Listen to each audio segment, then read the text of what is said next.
And you're listening to Acoustic Songs Live here from WNJR Studios in Washington, PA. And we have Mr. Andy Gregg in the studio today. How are you doing, Andy? Great, Mitch. Thanks for having me here. Oh, it's my pleasure. You know that. And Andy's going to come in here and play some tunes for us today. I usually ask the guests to dig in and play something right off the top. What are you going to do, man? Sure, no problem. I'll do a song called First Try Type of Guy. This is Andy Gregg on Acoustic Songs Live. Well, Joe Jr. was the son of old Joe Cole. And Jr. was the kind of fella whose wrench never fit the bolt.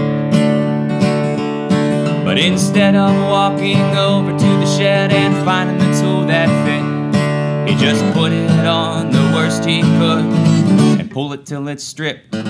No matter how much he would cuss and swear, that never did seem to help. And he was convinced that no one understood just exactly how he felt. But his daddy always told him, son, you've got to take your time. Don't waste your whole life chasing dollars when you can enjoy a dime. Embrace all your mistakes and follow your dreams up to the sky. You can't always expect to be a first try type of guy. It wasn't long before Joe Jr. met a girl to call his gal. And every Tuesday night he'd accompany her to a rinky-dink honky-tonk in their town. She'd wrap her arms around him, shove her hands deep in his pockets.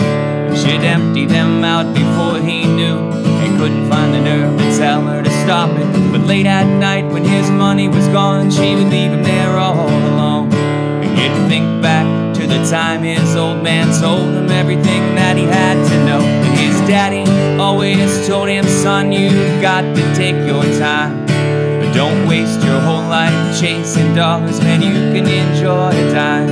And embrace all your mistakes and follow your dreams up to the sky. And you can't always expect to be a first try type of guy. Well, I saw Mr. Cole Sr. just the other day, and he was outside shoveling snow. He said, if you see the whiskey so flat broke boy, your mind can tell him that. I said he has to go. I've given him every chance in the world, and he's taking that all for granted. And if he comes back, he better straighten up his act, or he'll be out in the cold and stranded. Because his daddy always told him, son, you've got to take your time. And don't waste your whole life chasing dollars when you can enjoy a dime. And embrace all your mistakes and follow your dreams up to the sky. And you can't always expect to be a first try type of guy. Yeah, man. That's cool. Thank you. Is that that's a new one, or that's it's a couple years old. It was on the last record I did, and probably going to make this next one as well. Start to repeat. Okay. Well, you were on this show before as a member of the Weed Rags, yes, and sir. now spun off as a solo artist, or Andy Gregg in the Second Hand Band. Yeah. Is the, which we were talking a little bit about that. How did that come about? And as far as decided to go out on your own, and then talk a little bit about how. I wanted to go a little bit more towards traditional country, and I was lucky enough to find a full six-piece honky-tonk band, which isn't real easy to come by these days. So especially pedal steel guitar players and fiddle players. So I'm very lucky to find them guys. And Ralph Moore kind of helped make it all come together there down at Rinky Dink's Roadhouse. It's his old band, which is where the Second Hand Band comes from. So he played with a lot of them guys, and then he kind of handed it off to me, and I'm very lucky to play. So for people who don't know who Ralph Moore is, here in the local area, Washington area, he had his own, or still does, the Ralph Moore and Kickin' Country Grass. Yes, sir. Yeah. He played, he's been playing since the 80s, and great musician, great guy, and very generous. So he handed me over the band to start playing honky-tonk music, gives us a stage about once a month, and actually given us a big opportunity to open up for John Anderson here in about 2 weeks. That's at Rinky Dink's Roadhouse on May 17th. It's music all day, Mitch. And cool.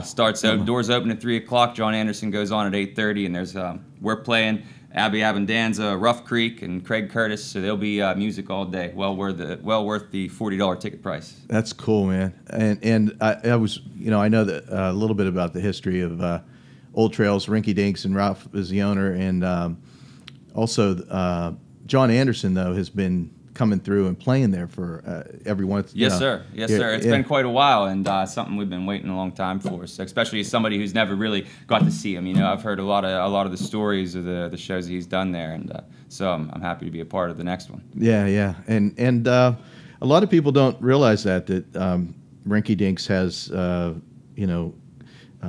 top tier country artists that come through. I want to say that like there's some kind of, but these are major touring. I know Hank the Third has played there. I'm trying to think of some other folks that have played there in the past that I was like, oh wow, look at that. Yeah. A lot of great musicians come through. It's a great venue. A lot of personality, amazing food as well. Yeah, beer and room temperature whiskey. Yeah, and the those peanuts on the floor type of place, right? Yeah, absolutely. And was Harley's not around anymore, right? No, Harley's not around, but there are a couple new pigs down there. And, okay. We got Billy and Daisy out back, and they had a couple piglets, Rinky and Dinky actually. So, oh, okay. Yeah. I remember pulling up one time. I was going to drop off a CD or something, and I was like, "There's a pig on the front porch." I'm like, "What the heck?" There's two more under the tractor again. Yeah, that's cool. And well, this is a good segue too. We have a show coming up here at 2:00. That is Country Memories, which is classic country songs that want to host. I don't know if you know about that or not, but they started. Did not. Yeah, I started doing it on Saturday afternoons, which fantastic. Yeah, so it's mostly classic country stuff. From the maybe 50s and 60s kind of thing. My favorite, Mitch. Yeah. So you have to tune in, check that out, and you guys out there in radio land. So you are also not only just a songwriter, but also a multi-instrumentalist. You play a bunch of different instruments, right? Yes, sir. Yeah. So how did you start? I guess learning to play. What was high school band, Mitch? Absolutely, my heart and soul. It taught me the discipline, and absolutely got me hooked. And so I started with percussion, actually with snare drum, and I couldn't quit if I wanted to. Drive my family crazy, tapping on the dinner table and rattling dishes. And it just went to started playing guitar. Thought it was cool, with a lot of punk music and stuff then. But it just progressed, and played in a death metal band actually for a couple years. And, there we go. And how I got to country was Mike Ness, actually, through Social Distortion. He has a little, he has a solo project that's all country, pedal steel guitar. I saw them live, and that was it, man. Wow. So, but I mean, you didn't play upright bass in band or just fiddle or just drums. Upright bass actually came from necessity of there not really being any upright bass players that I could come by, and that's whenever me and Gary started playing, we couldn't find anybody to play bass, and I had bought one for somebody to use, and it was just kind of sitting in the corner, and I started playing it and fell in love with it. So, but to make that, playing fiddle, playing upright bass, and then you also play dobro, acoustic guitar. Being able to switch between those instruments, obviously, there's you're thinking differently when you play them. I would assume, you don't play your upright bass like you do a fiddle. Plus, the fingering and everything's got to be. Yeah, it's all backwards, but it's interesting. Yeah. But I reach mediocrity on every instrument, and then I move on to the next one. I'm not no virtuoso of any of them, but I can get them to make noise. Is how I describe it. There you go. Well, hey, would you like to do another song for us? I'd love to. Sure. Cool. Yeah, this one's going to be on the upcoming record here in the next couple months. Don't have an actual release date for it yet. You know how us musicians get with our record release dates. But this one's called "Outside the Bottle," and it's just a story of a judgment. So. Hope you enjoy it. Okay.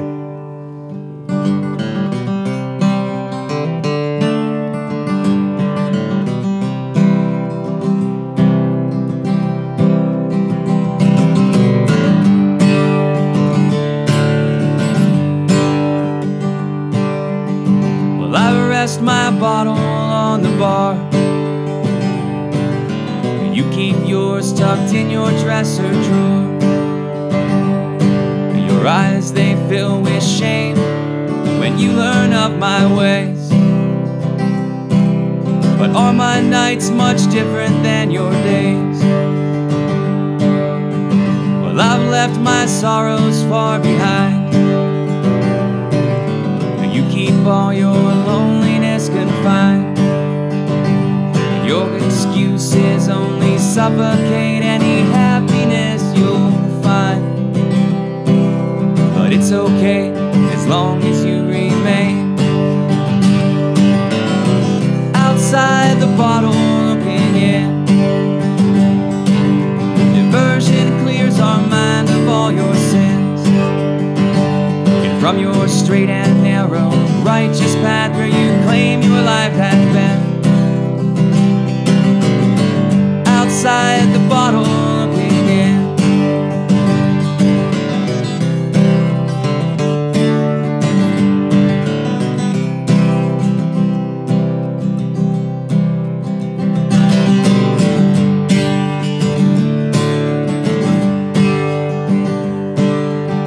Well, my conscience rests with an easy mind, while you keep your hidden demons locked away. Tell me, can you hide your secrets all the way to Judgment Day? And what will you do if we let you stay? Outside the bottle looking in. Diversion clears our mind of all your sins, and from your straight and narrow righteous path where you claim your life has been. Outside the bottle looking in. And with guys like me around, you can't continue to be found.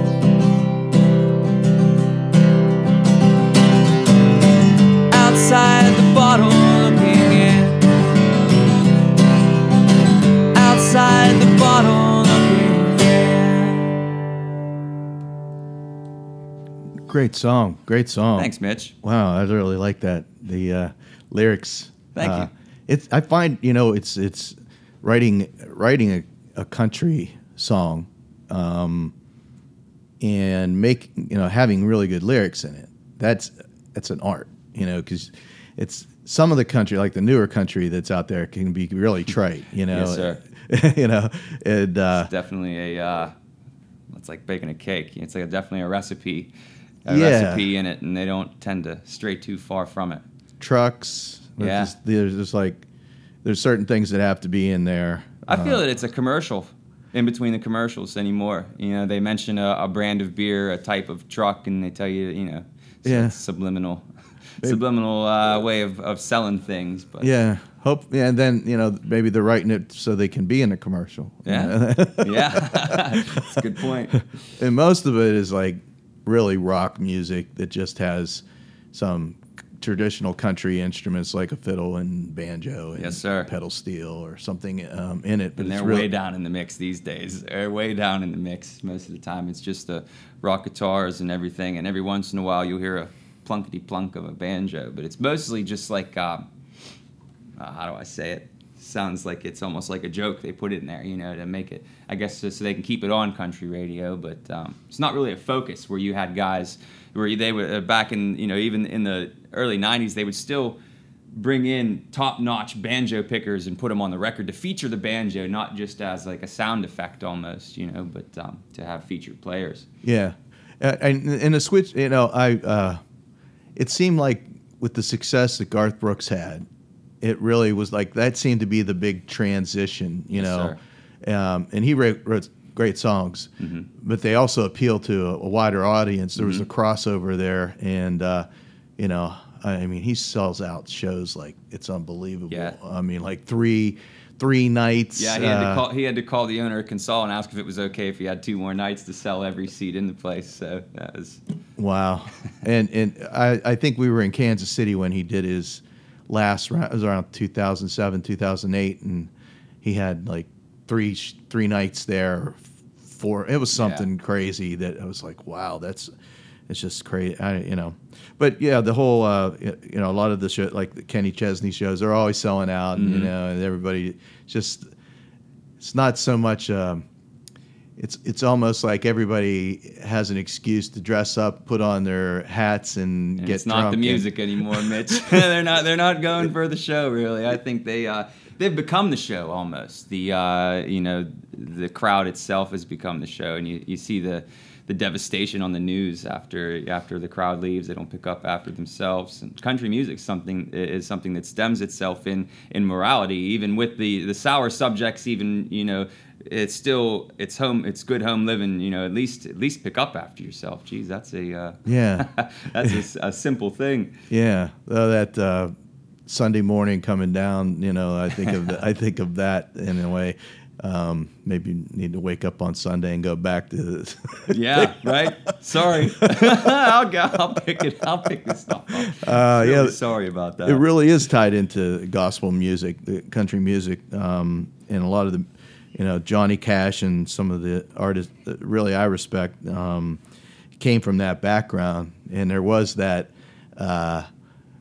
Writing the songs, you could tell that it came from exactly that same kind of reflection of like, oh man, I went out and I drank too much last night, or somebody's mad at me, or that it was really about real things, which it kind of still is, but it's almost like it's more like a Jimmy Buffett type of thing. That's very, very good analogy to the show, is a Jimmy Buffett show. So. Yeah, rather than parrot heads, right. They just become something heads. I don't know. Fill in the blank. Yeah. So I when I say that, I mean, I'm glad that you're focusing on the old stuff, like George Jones and some of the really classic kind of, Graham Parsons listened to that stuff and kind of brought that in, they made that country rock thing. So he's really the guy responsible. Yeah. He's kind of like the Eagles would have never existed. Right. They kind of that's where it all started. But but there is we're just a melting pot for music in America, sir. And people all over the world look to America for the good stuff. I mean.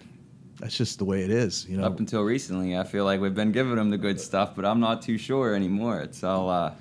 Well, yeah. There's a lot of artists that go and tour Europe from America that they're actually more popular. Yes, sir. Over there than they are here because they can't, necessarily get the airplay, and they're playing American music over there. Yeah, which is how it all kind of started. I mean, I think of the band in particular, Mumford & Sons, was kind of like selling us back the Avett Brothers. It was, there's like, I made this trip over there. They got it. They made their thing, turned it around, and came back in, and was like with the Beatles coming over. They were actually listening to, our early rock and roll and rhythm and blues stuff, and then came and turned it around. And same with like Led Zeppelin, right?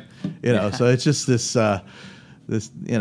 Anyway, so what, you want to play another tune for us? Or? Sure, yeah, I'd like to play the title track off of the CD that we're coming out here with shortly. It's called One for the Road, and it's a story of, we were just talking about the, oh no, sorry I'd done that, and I'll never do it again. Okay. But it's called One for the Road. I hope you enjoy it. Okay.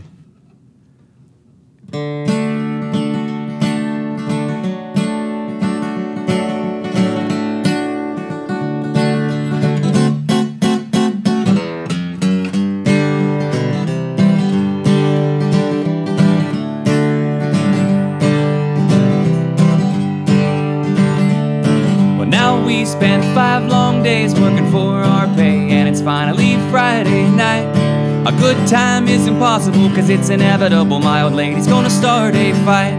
Well, last time it didn't go quite as she had planned. I consider that a victimless crime, and I can tell that she is tense and fearing the expense of what I'd like to call a good time.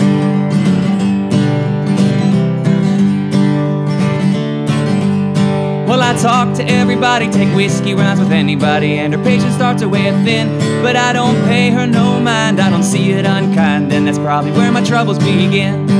When I'm sitting on a bar stool, time sure flies, I don't ever want to say goodbye.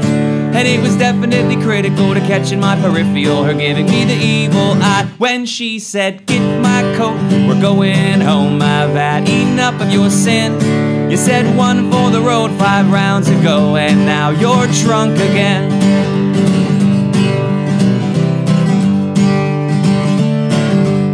I told her, "Baby, calm down, now it's still early and we don't have anywhere to be. I'll just have one more beer, take one more shot, and then I swear we'll leave." But what happened next was completely unpredictable, a barroom coincidence. My buddy sat down and bought another round, and that one came with the consequence of her saying, "Get my coat, we're going home. I've had enough of your sin. You said one for the road 8 rounds ago, and now you're drunk again."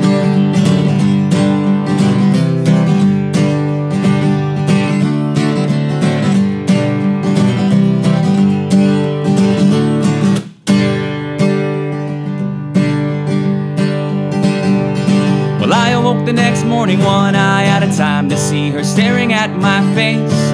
My brain was pounding, my mouth was dry, somehow it made it to the old home place.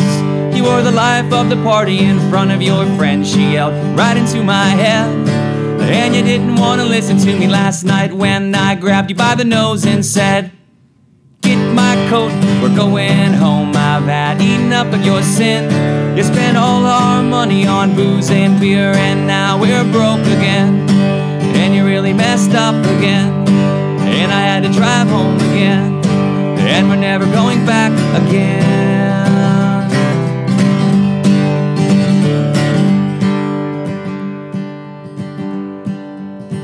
Most people think the song's over at this point, Mitch. She did too, actually. But I'm still doing time for my crime, but I know that it's a matter of time before I sweet talk sweet thing back into the honky-tonk, and up onto her stools we'll climb, where she'll say, "Get my coat, we're going home. I've had enough of your sin. You said one for the road 5 rounds ago, and now you're drunk again. You said one for the road 8 rounds ago, and now you're drunk again."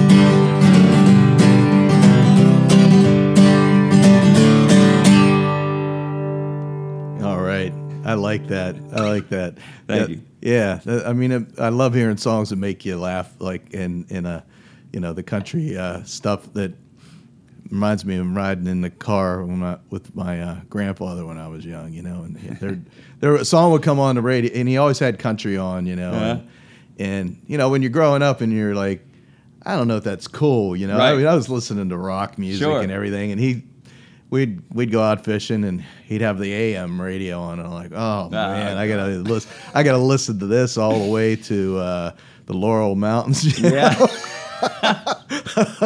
So there was once I remember, work your fingers to the bone. What do you get? Bony fingers. Bony fingers. Yes, sir. I remember hearing that. I would crack up every time I heard that song. I'll never forget it, because I thought that was just so funny. It was a great way of looking at it. Yeah.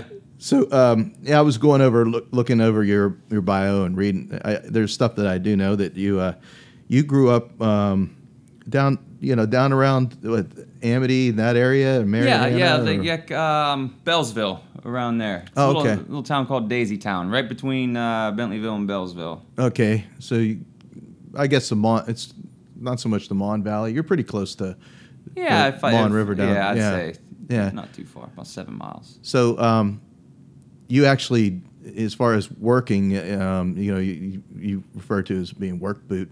Yeah. This is work boot territory here. Yes, And sir. It really is, with the steel industry and mining and all the industry that was here. It's kind of dwindled a bit, but you actually did work as a miner for. Yes, sir. For about 6 months, I was underground, just doing some belt vulcanizing and stuff. Now, I loved it, but they didn't really care that I wanted to play music on the weekends, so it didn't work out. The schedule. I was a bear by the end of it. I wanted nothing to do with it, and which it's common for me that I'm either one way or the other, man. Like I'm absolutely mood swingy and 100% one way that's 100% gas or brake, and there's no in between. I don't know, but I'd had enough, and I wanted to play music on the weekends, and I really couldn't get any time off. And you know, the coal industry never stops, so they don't really want you to either. It was a lot of fun. I met a lot of good people, a lot of interesting people underground. Yeah, and hard workers. Yeah. That show Justified is like one of the I watch a lot, you know, and that was one of the things, like, you know, once you've been underground with somebody, you know, it's like you guys, like, you're friends for life. Yeah. You know, so once you experience that was I don't know if you saw that show or not. That's one of my favorite ones. The other thing I noticed is that you went for recording engineering too. I did.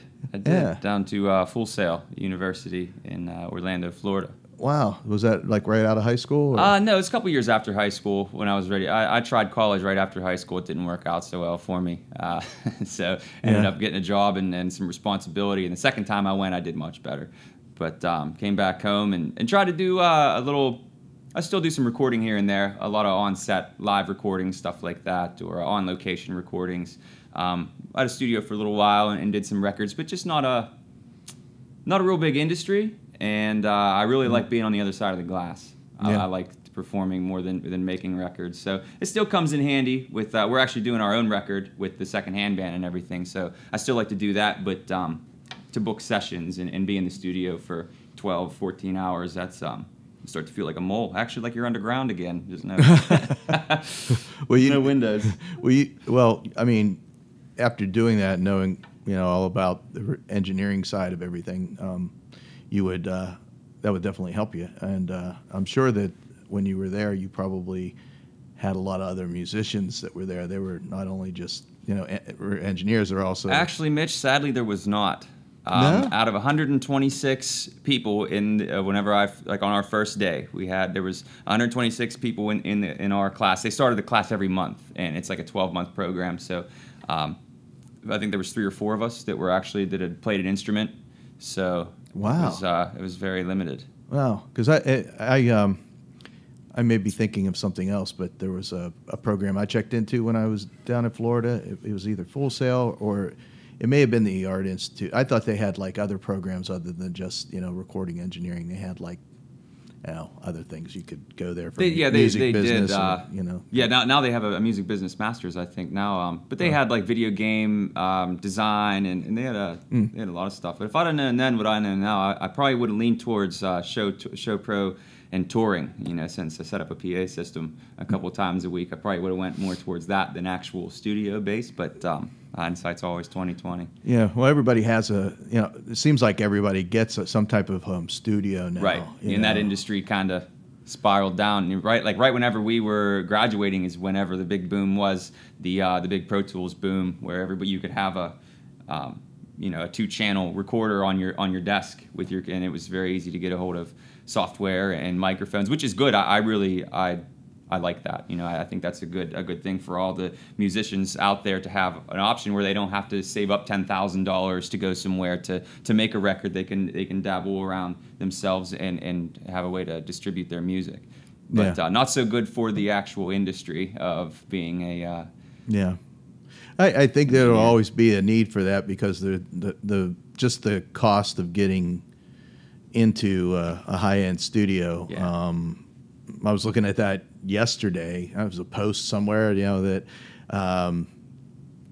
I was looking at this. There's this hardware, it's a type of setup called Radar that I had never heard of, which it's probably $10,000 just for the equipment alone.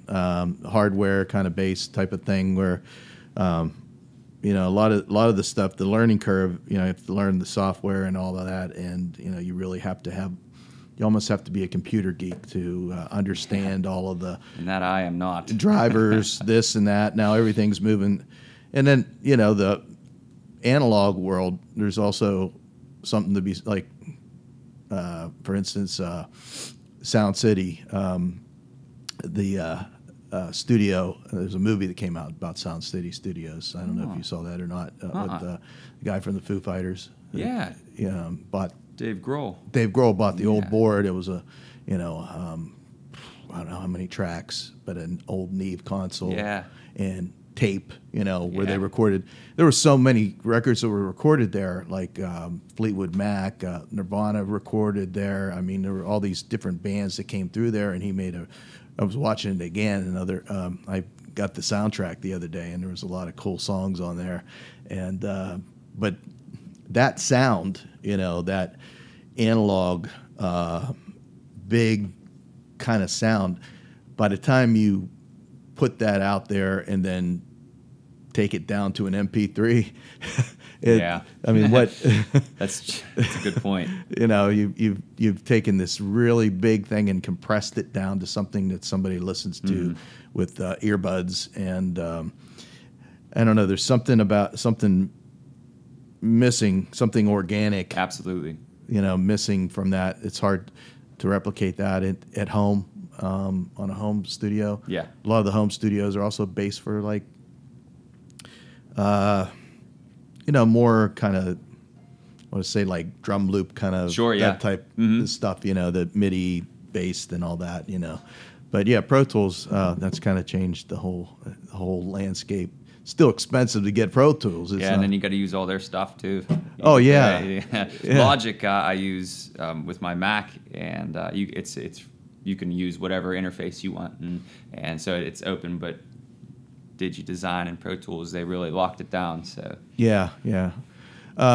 So in case you just joined us, you're listening to Acoustic Songs Live from WNJR Studios in Washington, Pennsylvania, and we have Andy Gregg and the Secondhand Band here in the studio playing some songs for us. And Andy, you want to play another tune for us? sure, I'd love to, Mitch. We were talking about some coal mining there earlier, and I still got a lot of friends that are down there, and every day that I see them, they tell me that I did the right thing by getting out. But this one's for them. I'll never forget the time I spent underground, and I appreciate everything I learned. It's called Boots Up.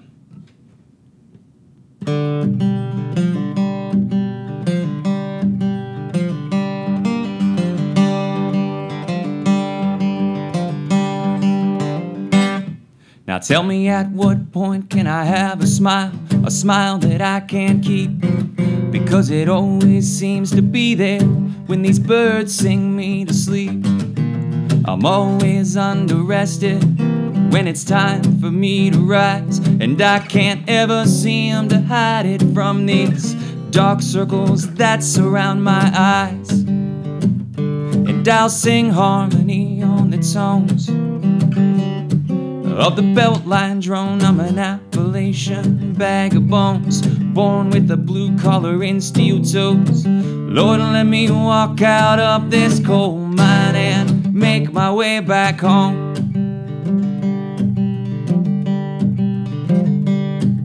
It's always been these pedal steel guitar licks that cloud my dreams at night, but it's back underground, a mother 2.5 coming first thing morning light.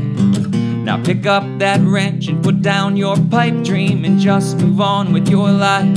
That was never advice that I desired to take, no matter how much my mother may have liked. And I'll sing harmony on the tones of the Beltline drone. I'm an Appalachian bag of bones, born with a blue collar and steel toes. Lord, let me walk out of this coal mine and make my way back home. Well, I was boots up in a crosscut one night down in the Bailey mine, when I decided that I had ate enough rock dust to last me the rest of my time. But now I'm up on my feet and my lamp's back on, so take me up to bottom if you can. 'Cause you taught me how to work my hardest and to be damn sure to be proud of what I am. And I sing this melody on a drone to remind me of that Beltline tone. And I'm an Appalachian bag of bones, born with a blue collar and steel toes. Lord, let me walk out of this coal mine and make my way, 'cause I'm an Appalachian bag of bones, born with a blue collar and steel toes. Lord, let me walk out of this coal mine and make my way back home.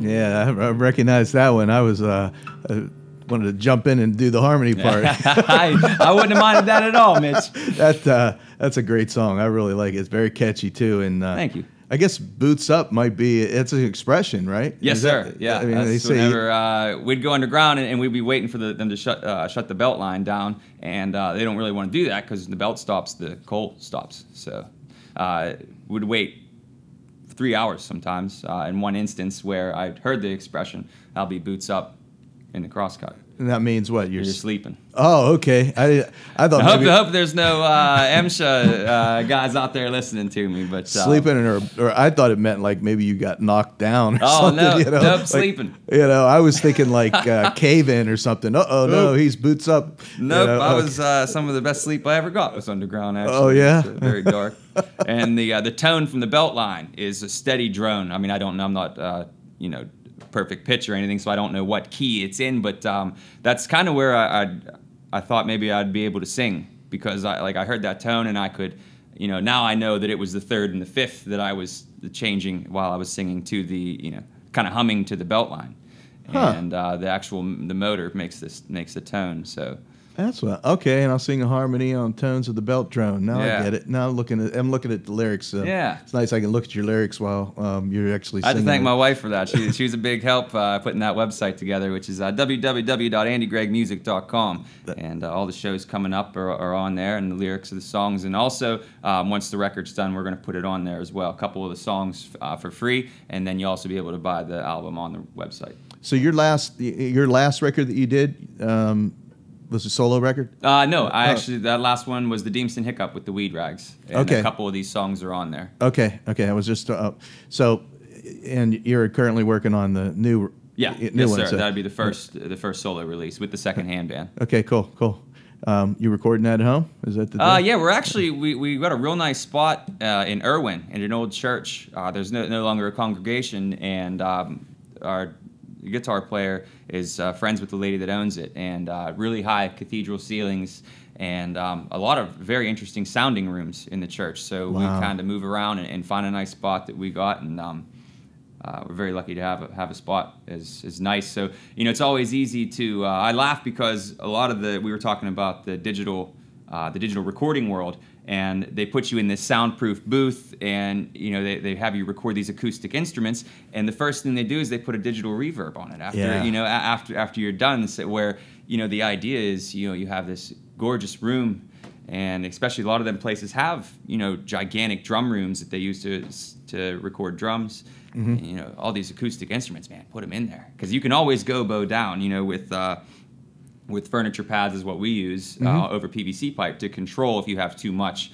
But too much reverb's controllable. It's hard. It's really hard to add it once you have a track. So I absolutely agree. Some of the that was the one thing I was mentioning the Sound City stuff. The drum room was actually it was an old Vox amp factory, and so they had this big like kind of warehouse space that would normally you wouldn't necessarily want to put instruments or drums in there, but they use that for the drum room, and if you think of Nirvana and drums, that was that big drum sound that with especially Dave Grohl, the way he plays, that they got out of there, and the reverb, adding the reverb in, that is doing that, working on a record myself, it's always like it's something you could do too much of, and it's something that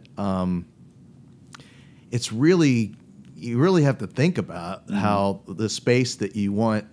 It's creative. It is. You can make it sound like that guitar is out in outer space somewhere. You can. It's like playing somewhere else, which is cool. But at the same time, nothing like.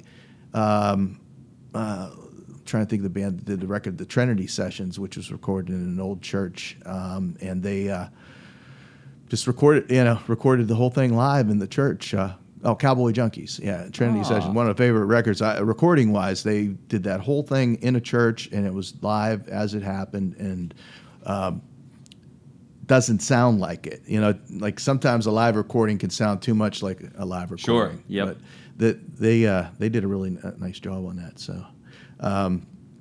As far as you were mentioning your website, I wanted AndyGreggmusic.com, and that's with 2 G's, Andy, ggmusic.com.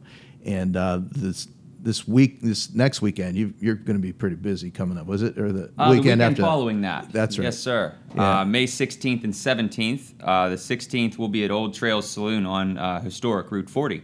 Out there, that's for the Pike Days Festival that goes on every year out here, and it's a real great event.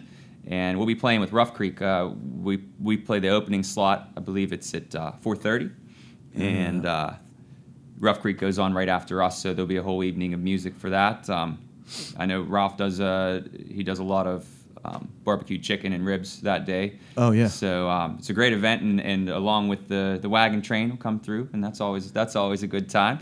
Yeah. And then the 17th, the following day, which is Sunday, is when John Anderson will be at Rinky Dink's Roadhouse, and we'll get to open up for him. And that starts at 3 p.m.? Yes, the doors open at 3 o'clock, and music starts at 4. I think Craig Curtis, Abby Abendanza. Then we'll play. Then Rough Creek plays, and then John Anderson will go on. So there'll be more music than you can shake a stick at. Long evening of great music. Yes, sir. Yeah, that sounds like a good time. The whole weekend. In the Route 40, the whole Pike Festival was something that just.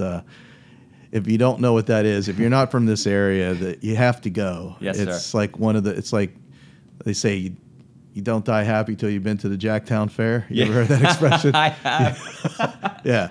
Okay. So it's the same kind of thing, Yes, sir. but on a bigger scale, you know. Yes, sir. And when my kids were little, I remember taking them, there was, and you go antique shopping and kind of thing, go to Scenery Hill. Yeah, that's Yes, sir. usually what we did. And but it goes all the way from it. Does it go all the way into Wheeling? I mean, did he do stuff in I Wheeling believe so, too? yeah. And then from there to Uniontown. So it's just stuff happening all the way along there, huh? Yes, sir. Yep. But the heart of it's really Scenery Hill and through Washington, at least from my experience. But it's a lot of fun. It's something I look forward to every year. And as far as the history of this area, that national road was actually very important in settling. Mm-hmm. I always wondered, like, how did the ancestors wind up here? Right. And I did some. You're probably familiar with the genealogy stuff, with the Philo Paul stuff, and then did searching of that and looking, and that's what it was. They got to Mariana there, and they just hung a left. Yeah. They stopped at 10 Mile Creek, and they said, "This looks good." Yep. And then it became Amity. Yeah. I mean, this is kind of like what happened. I wondered how would they. Like, why would they, come, like, because at that time period, I mean, there was still, it was a dangerous place to be. Sure. Out in the wilderness, really. Yes, sir. I mean, they don't make people like that anymore, buddy. no, well, there's nowhere else to go, though. There's no more expansion.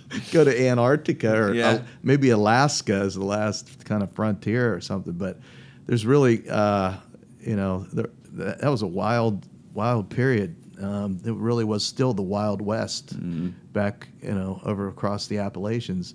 The smart people probably just said, "I'm not going over those." No, mountains." I'm done. It's nice. We got water. Yeah, food. Harrisburg's fine. Yeah. Hey, water, food, shelter. Yeah. Kids are happy. Yeah. Like, there was that Scots-Irish stubbornness that, like, there's too many people here. I want a place of my own. Right, yeah, just keep going. Yeah, I got to pay too much taxes, Yeah.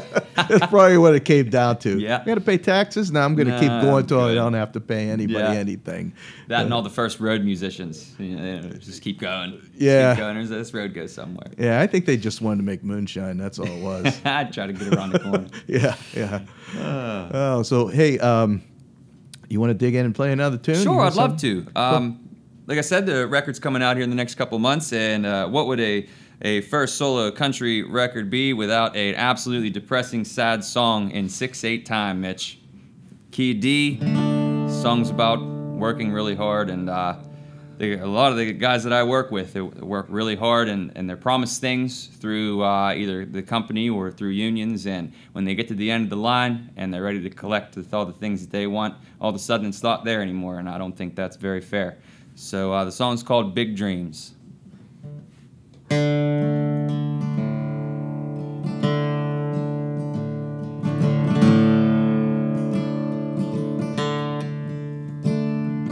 Born to a class that no longer exists, a single file life and taught not to resist, pushed by social pressure to one obvious choice. Just get back in line, boy, and lower your voice.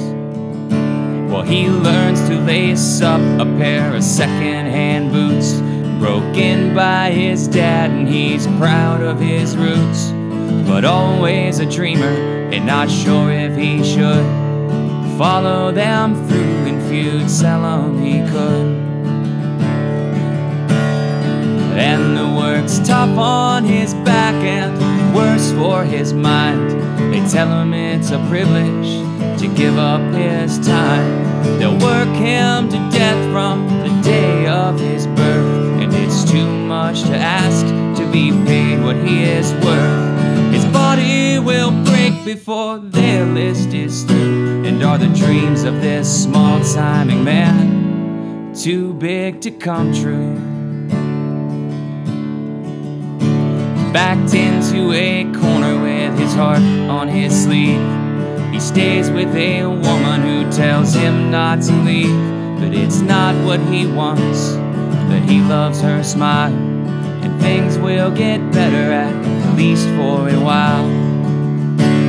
But he only wants to play a simpler part, a chance to share the talent that he feels in his heart, to make a difference in this sad world today. But he'll have to wait through another year's pay. And the work's tough on his back and worse for his mind. They tell him it's a privilege to give up his time. They'll work him to death from the day of his birth, and it's too much to ask to be paid what he is worth. His body will break before their list is through, and are the dreams of this small-timing man too big to come true?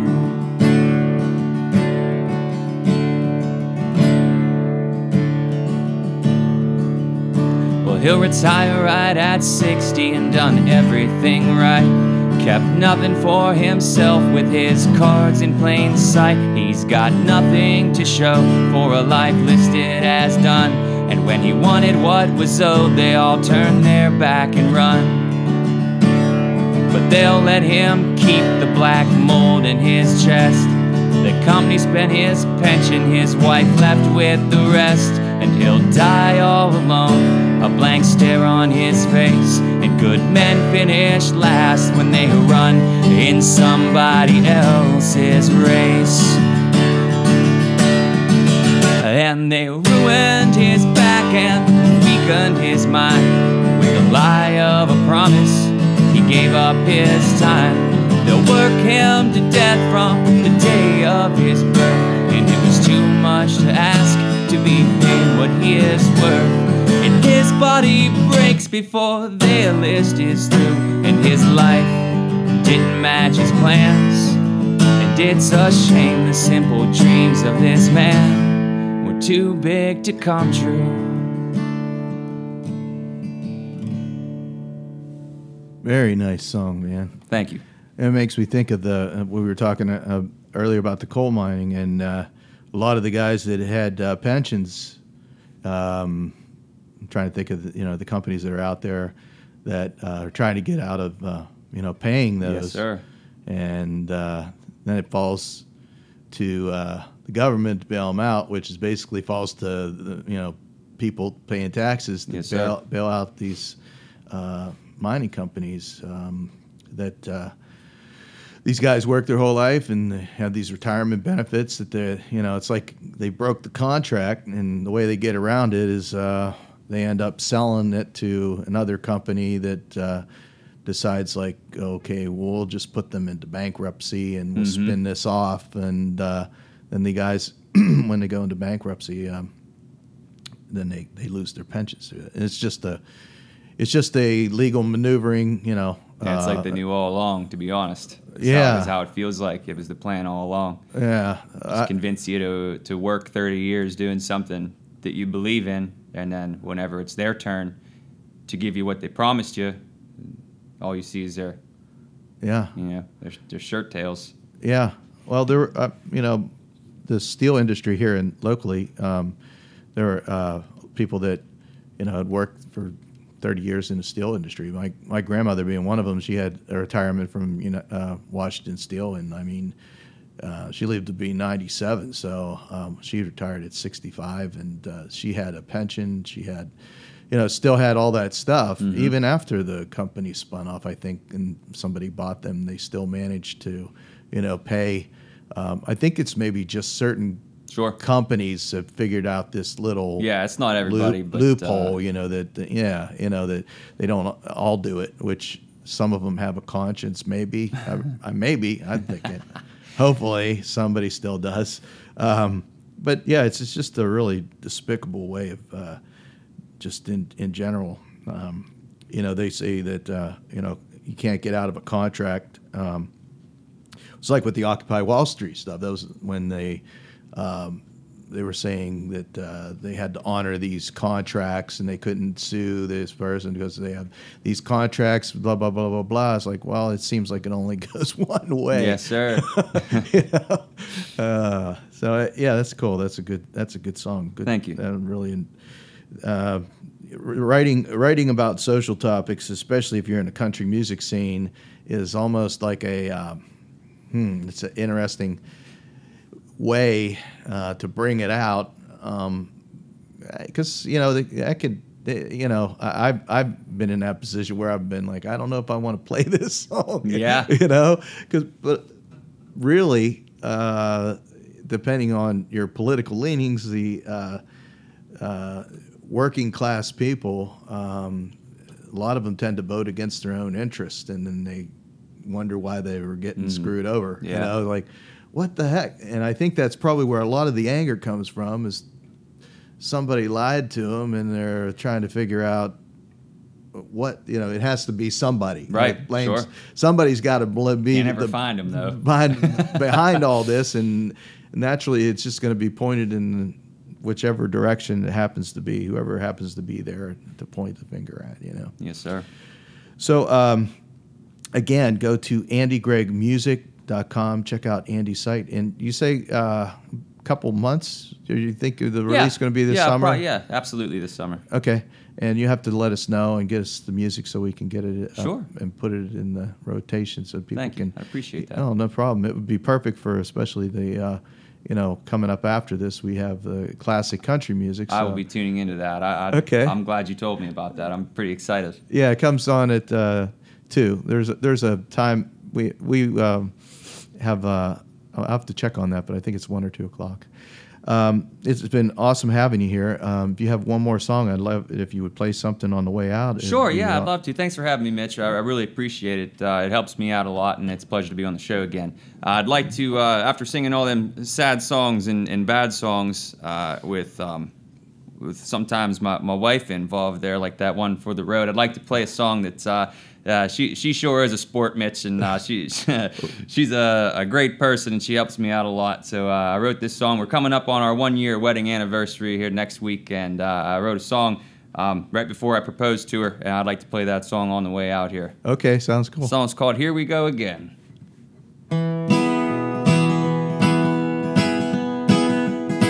Well, here we go again. Not much has changed. It's been 10 years, but for as well as I remember, hell, it might have been yesterday when I told her to go all alone on down the road without me. And when the leaves fall at the end of the season, I always find a rhyme in my reasons. And every time she tells me what I feel is love, I let her go again.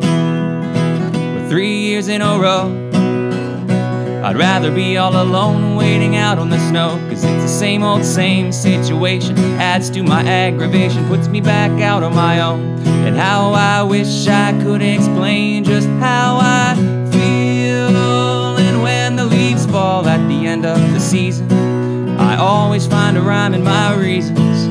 And every time she tells me what I feel is love, I let her go again.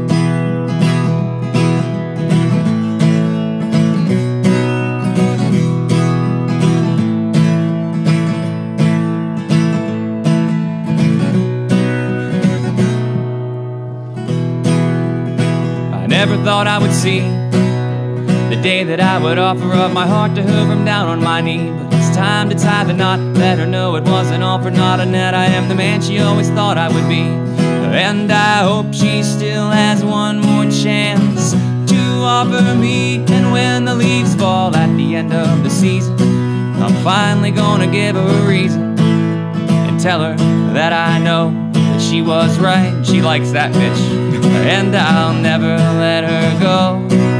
I'll never let her go, and I'll never let her go again. Oh, that should be a song for all the wives of musicians out there. 'Cause Right? I've been there. I am there. Well, thanks so much, Andy, for coming in here and Yes, sir. Thank you. playing some stuff. And next, in 2 weeks, make sure you check out Andy at the Pike Festival at Old Trails, and that's at 4 o'clock? Yes, sir. And then the next night at Rinky Dink's Roadhouse, a really great show with John Anderson and a couple other acts that you're playing with. So it's just 2 weeks from now. And next week we have Juliana Finch, who's going to be joining us here on Acoustic Songs Live. And then the following week, I think, is commencement. We take a break after that. The students here will be graduating. We take a break over the summer. And tune in, though, because we are going to be playing some past shows and music from the artist at this time frame from 1 to 2, or from 12 to 2 in the summertime. We will be rebroadcasting some of the shows and some of the artist's music. And I'm your host, T. Mitchell Bell, and you can find us at acousticsongs.com.